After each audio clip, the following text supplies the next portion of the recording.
Imagine you have finally reached the summit. You have the title on the door, the respected name in your industry, the house that looks perfect in photos, and a partner who actually loves you. By every metric the world uses to measure winning, you have arrived. But then, you wake up at 3 a.m., staring at the ceiling, feeling a hollow, gnawing ache in your chest that you can't explain. You feel like a fraud, not because you didn't work for your success, but because the success didn't bring the peace it promised. You are secretly miserable, and the worst part is, you feel you have no right to complain. After all, what do you have to be sad about? Today, on The Inverse Mind, we are going to peel back the polished veneer of the successful life.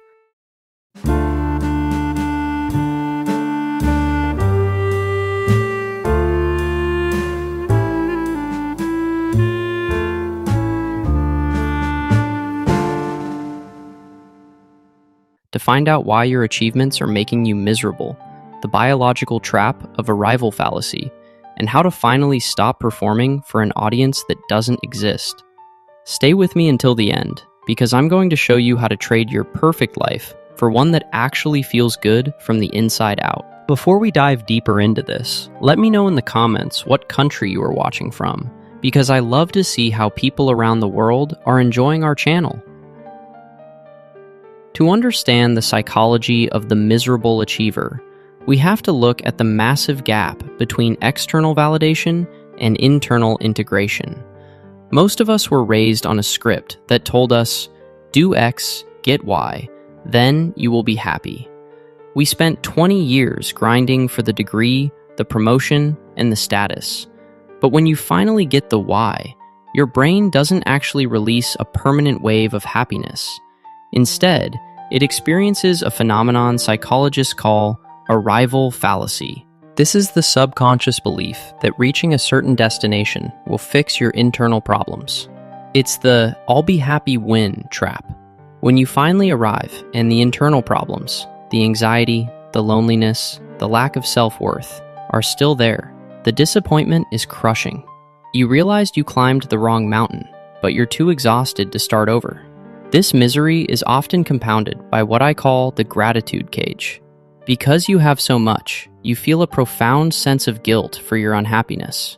You look at people struggling to pay rent and tell yourself, I'm being ungrateful. This guilt forces your misery underground. You start to perform happiness. You smile for the LinkedIn posts, you host the dinners, and you tell everyone you're living the dream.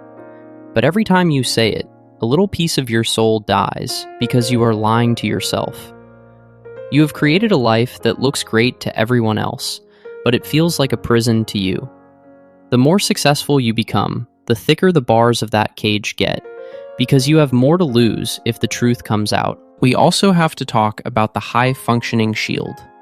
For many successful people, their achievements were actually a trauma response.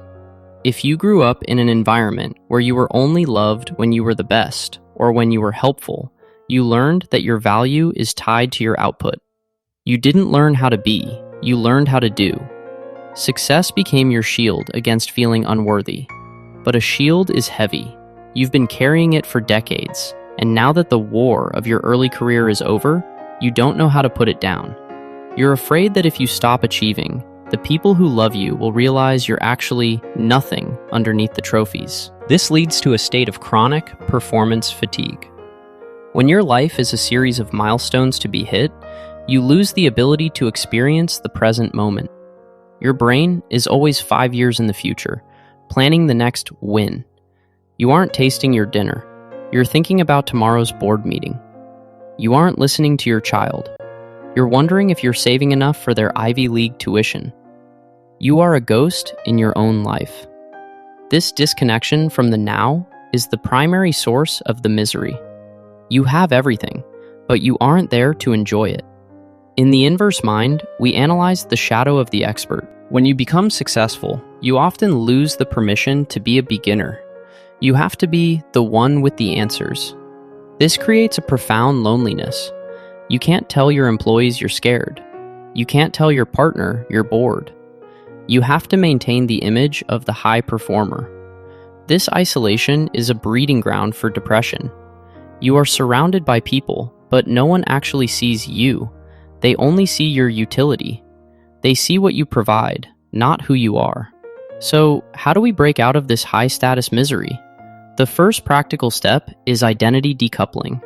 You have to realize that CEO, director, or top earner is a role you play, not who you are. If all your titles were stripped away tomorrow, what would be left? If the answer is nothing, then that is where your work begins. You need to cultivate sovereignty, a sense of self that is completely independent of your bank account or your professional reputation. You need to find things you are bad at, but love doing. You need to rediscover the part of you that existed before you started trying to impress the world. The second step is micro-authenticity. You don't have to blow up your life and move to a farm, though some do. Start by being honest in small ways. The next time someone asks, "How are you?" instead of the reflex, "Great," try, "Honestly, I'm feeling a bit burnt out today." Watch what happens. Most of the time, the other person will sigh in relief and say, "Me too." Authenticity is the only cure for the loneliness of success. It breaks the performance and allows for real connection. You stop being a brand and start being a human being again. We also need to address the hedonic treadmill. Your brain is wired to return to a baseline level of happiness, regardless of external events. If you keep chasing the next big thing to feel happy, you will be on that treadmill forever. Sovereignty means choosing your own finish line. It means looking at your life and saying, "This is enough." Not because you can't get more, but because you realize that more won't fill the hole in your heart. You have to move from growth for validation to growth for contribution. When you stop trying to get and start trying to give from a place of genuine abundance, the misery starts to lift. Finally, we have to practice nervous system regulation. Successful people are often addicted to the stress high.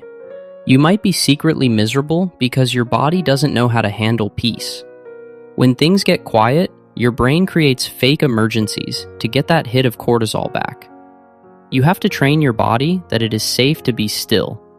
You have to learn that a Tuesday night with no plans isn't a waste of time. It's an investment in your humanity. The person who is secretly miserable despite success isn't ungrateful. They are just starving for something that money can't buy, to be known and to be present.